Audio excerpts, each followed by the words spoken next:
Hey guys, it's Bud again with Bud's Hot Sports Takes. And we're going to be talking, of course, about the third day of the NFL Draft. And I know what a lot of you got to be thinking by now is, man, I'm starting to get tired of hearing them talk about the NFL Draft. Well, the NFL Draft is a huge event every year, as far as sports goes. The third day is the final day, and no worries. Obviously, it's rounds uh, 4, 5, 6, and 7. So, a lot has happened. So no worries. We're gonna keep it short. We're gonna talk about three teams because they had the most picks during those times, and then we're gonna of course talk about two particular players will be mentioned, and that's because their fathers are Hall of Fame legends, right? Um, so we will give them a little shout out at some point during this. Okay, so do bear with me. The first team we're actually going to wind up talking about is we're going to talk about the Seattle Seahawks, who wound up having 6 picks during that time. Uh, and all these will be named really in order. Okay. Um, eh, they uh, of those 6 picks, their first pick was linebacker Tyrese Knight. He had 140 tackles last year, 4.5 sacks, 6 pass deflections, 1 forced fumble, and 2 fumble recoveries. Uh, Now he's got two great. Now he obviously he's the type of guy he can come in. He can make a great immediate impact. Um, they have actually a pretty good linebacker core, but he can come in make an impact right away. He has two great vets to learn from, even though I think he can come in and really take over the linebacking core. But still, it's good to have nice vets to go ahead and teach you the ropes and show you how it's supposed to be played at that level. Um, so he's got two great vets to learn from, Jerome Baker and Tyrell Dotson. They picked up a tight end, A.J. Barner. He had 22 receptions for 249 yards and 1 TD. Not a lot, but in college, really, the tight end position isn't as big of a receiving position as it tends to be in the NFL. So that's one of the reasons why you're really not going to see as huge of numbers, even by someone like the better receivers at that position. Is it's not utilized as much in college as it is in the NFL. I have no clue why that is. Whenever it's proven to be so effective in the NFL, because they're big, strong, fast, big targets. So, uh, but anyway, that was their pick. Uh, and then they got a cornerback, Nahima Pritchett. Sorry if I mispronounced your name. 22 tackles, 3 pass deflections, and 1 interception. You know, really not that great. As far as stats go, I doubt he'll really make much of an impact. Maybe he'll step on the field. Maybe we'll see something. Maybe he's better than what he showed. I guess we'll find out. And they picked up an offensive guard, Satoa Lumia. He was part of a heavy run O line in college, um, which that is kind of an important aspect because the new head coach last year for the Seattle Seahawks, he was trying to go back to that old school, more of a running game for the Seahawks. So they're wanting to transition, back into more of an old school running game. So it's important for them to pick up guys that are used to playing that style. So that's a good pickup for them. Then they got another cornerback. They picked up DJ James. He had 38 tackles, 12 pass deflections, and 2 interceptions. So really good coverage, and he's really good at breaking up the passes. He doesn't like to let the guy go ahead and catch the ball, which is what you want. Um, so, I can definitely wind up seeing DJ James, actually getting a starting spot on the field over a guy that was picked above him. Um, so, but time will tell. Then they got lastly they got an offensive tackle, Michael Jarrell. He was also part of a heavy run O line, and that O line also allowed the third fewest sacks allowed in their conference. So used to running heavy, and he doesn't give up many sacks. So it's kind of a guy you want in that O line.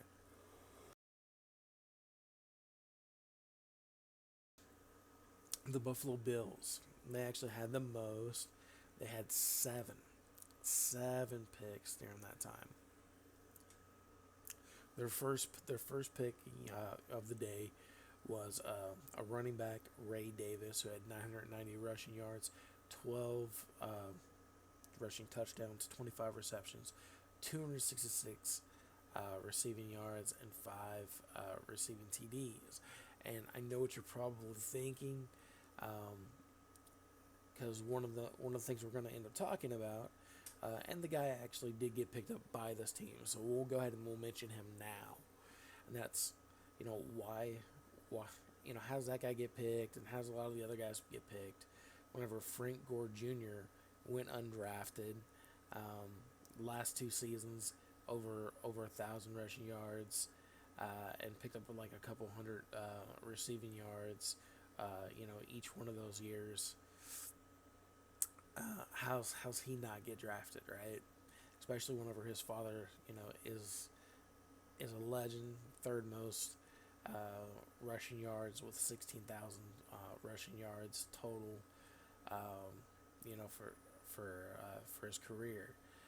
So he definitely has the blood to get there. He went completely undrafted in the draft. Um, so how's that happen? And you got guys doing less yardage, right? Get drafted. Um, but immediately after the draft was over, the Buffalo Bills did end up picking up Frank Gore Jr. Okay, so he went to that team.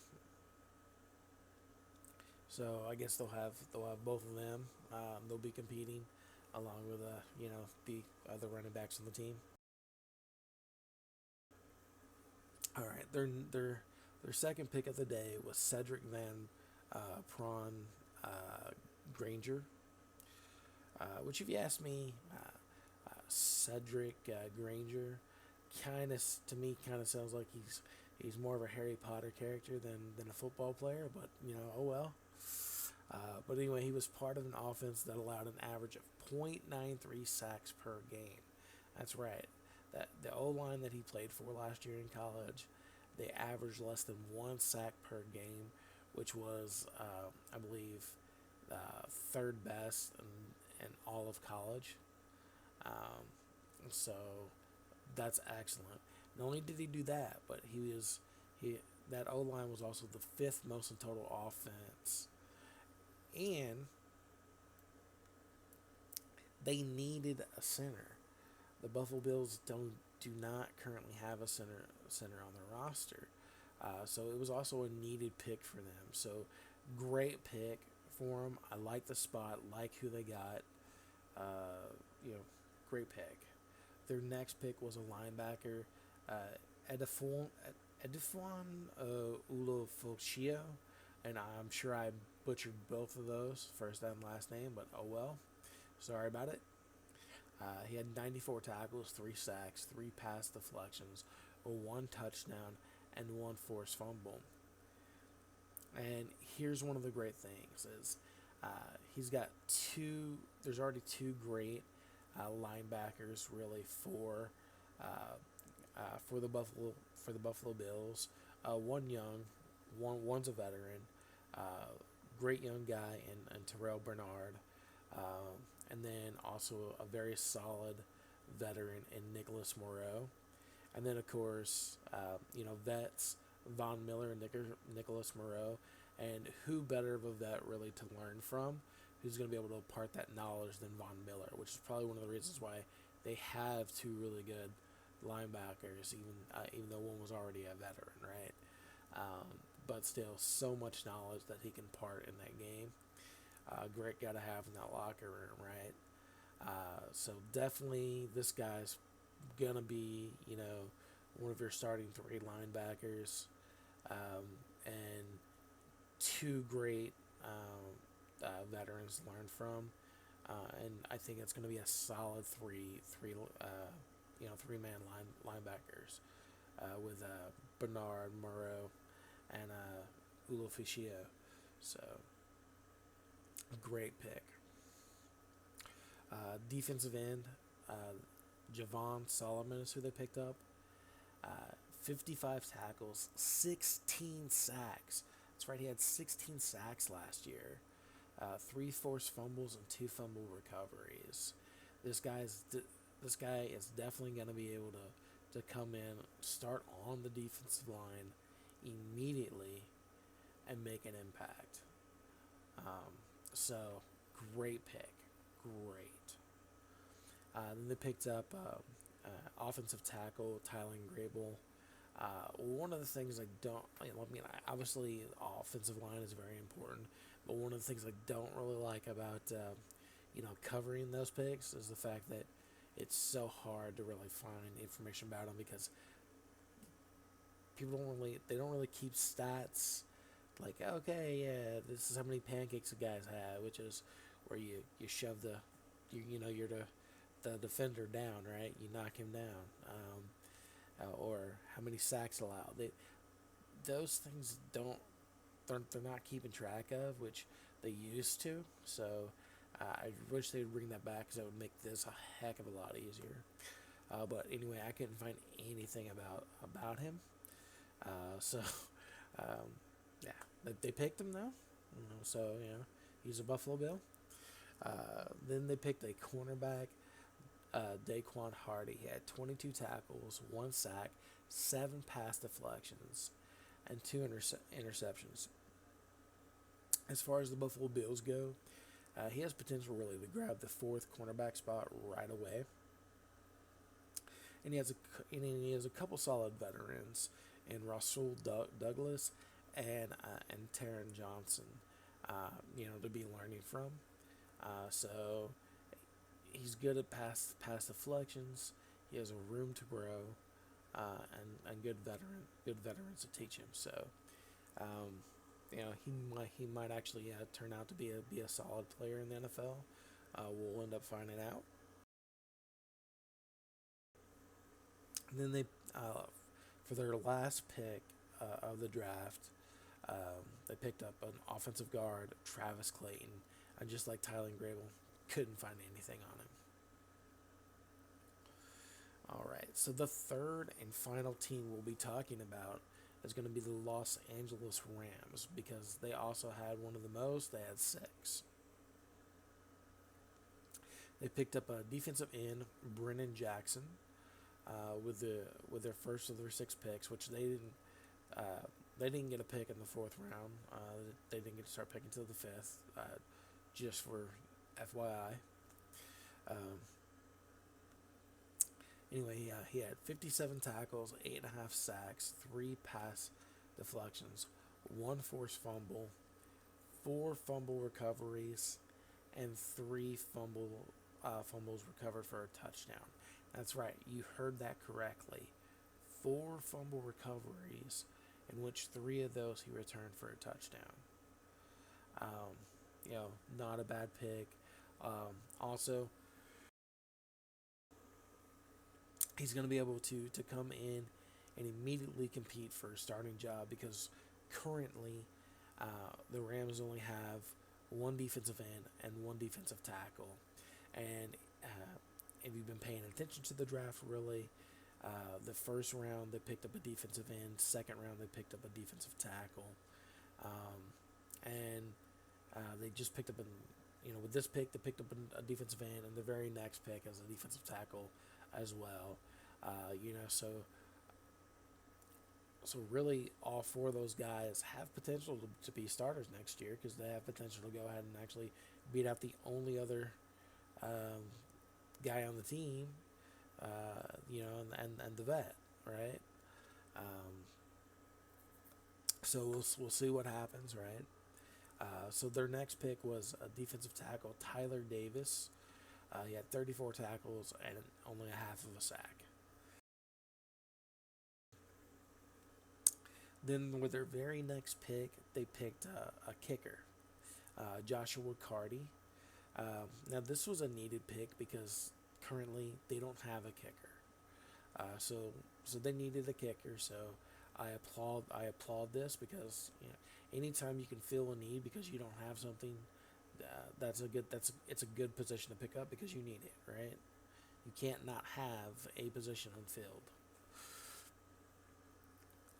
But anyway, last year Joshua Carty, he was 21 for 21 extra points, 23 for 27 uh, uh, in field goal tries, and the longest field goal that he made a 56 yarder. So has accuracy and he has leg. So and he needed a kicker, good pick. Their next thing was they picked up a wide receiver, Jordan Whittington. He had 42 receptions, 505 yards, and only one touchdown. Now, if you know, like, really, they're not really hurting in the receiving department, but it never hurts to get guys, and you also never know. A late pick, even though that was what he did in college, he could turn out to be a stud. If you remember, Nakua, who the Rams picked last year, uh, he was a late pick and ended up being an absolute stud. Over 100 receptions and almost 1,500 receiving yards, right? So you just really never know. This could be another diamond, right? You never really know. It's a possibility. But they have two good starters when healthy. Because Cooper Kupp, obviously, dude's a starter, and he is a stud, but he has that tendency to go ahead and get injured. That's his downfall. Is he does get plagued with injuries, so it's hard for him to stay healthy. And then of course Nakua, as we just mentioned. Then they picked up a center. They picked up Bo Limmer, who allowed 3 sacks in 402 passing plays last year. And offensive line. They have a need for pretty much everywhere in the offensive line. They do need. They are a little thin there. So having depth or having a guy. So uh, good pick, especially uh, when you're center. He only gave up 3 sacks last year in 402 passing plays. That's under 1% of the time. He's giving up a sack. So all right, that's good. All right. Um, then their next and final pick, uh, they went with an offensive guard, KT Leviston, and then he was only flagged, so he only got a penalty once in the last 2 years. The last 2 years he played in college, he was only flagged once, and then last year he didn't draw a flag a single time in 909 snaps that he played. That is phenomenal. So he's not going to be getting called, and then it gets even better, with this pick, because like I said, yeah, their offensive line is thin, so having guys is good. You don't want guys that are going to be drawing fouls, right? But it gets even better. Not only does he not really draw fouls, he doesn't get those calls because he plays safe, he plays correctly. But the O line that he played for was second in college with 445.2 yards per game. So that means he doesn't draw fouls, and obviously he knows how to block because otherwise you're not going to be running the ball effectively. You're not going to be passing the ball effectively if they're constantly breaking through the line, right? So, good job. Good pick. And then the final thing we're going to be talking about, because we already talked about Frank Gore Jr., who is the son of a legend, who didn't even get drafted, which is odd because typically, um, if you have a father that played and you enter the draft, usually you get drafted. If you have a father that was a legend in the sport and you enter the draft, you get drafted, right? So that's really weird. The fact that it didn't happen, and then for that to not only happen, but the fact that he produced, right? The guy produced, and he did not get picked. That's dumbfounding as far as that goes.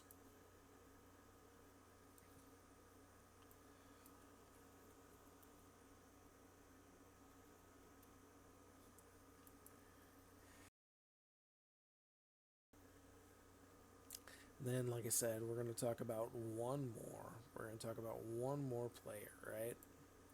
And that player that we're going to end up talking about is, of course, going to be the son of another legend, right? We're going to be talking about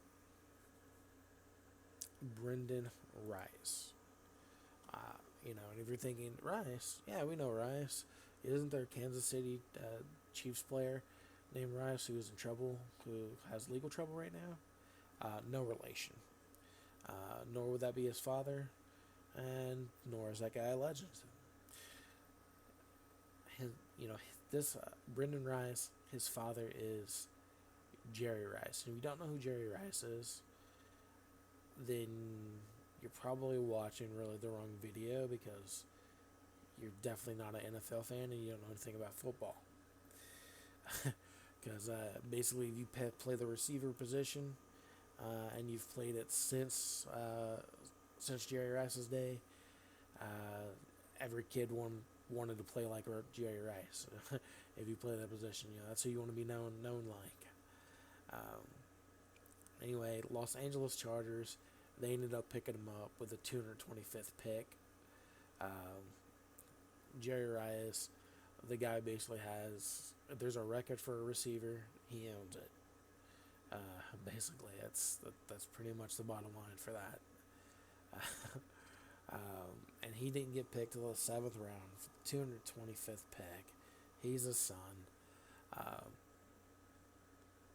Last year uh, he only caught 37 receptions for 644 yards. But of those 37 receptions, and of course 37 for 664 yards, that's a pretty good yard to reception ratio. But also 11 of those 37 were touchdowns. So he knows how to break away after the catch, knows how to get in the end zone, knows how to score, knows how to get the big yardage. Um, just like I said, it's pretty good. That's an average of 17.4 yards per reception there. Year before that, he averaged 15.7. He only had four touchdowns though, and he had two more receptions. He had 39, um, which he had 611 yards the year before that, receiving yards. So he didn't put up a lot of yards, didn't bring in a lot of receptions. So I can kind of see where he fell back there, right? But he still produced, and you don't know and really nobody knows the reason for that. Were they not throwing a lot, right? He started every game last year, right? So he was on the field. Uh, were they not throwing? Was he just not the number one receiver? What was going on. As far as that goes, we don't know that story, right? And nor do we need to. Uh, the number to catch ratio and then the amount of touchdowns. Yeah, he can play. Um, we'll see what happens. Obviously, Los Angeles Chargers. Even though that was a really late pick, they do need wide receivers. They lost their two wide receivers, their two best wide receivers, uh, after the season last year. So they're going to be without their typical wide receiver one, wide receiver two. So that's a good pick. Thank you guys, and thanks for listening to Bud's Hot Sports Takes. You have a wonderful day.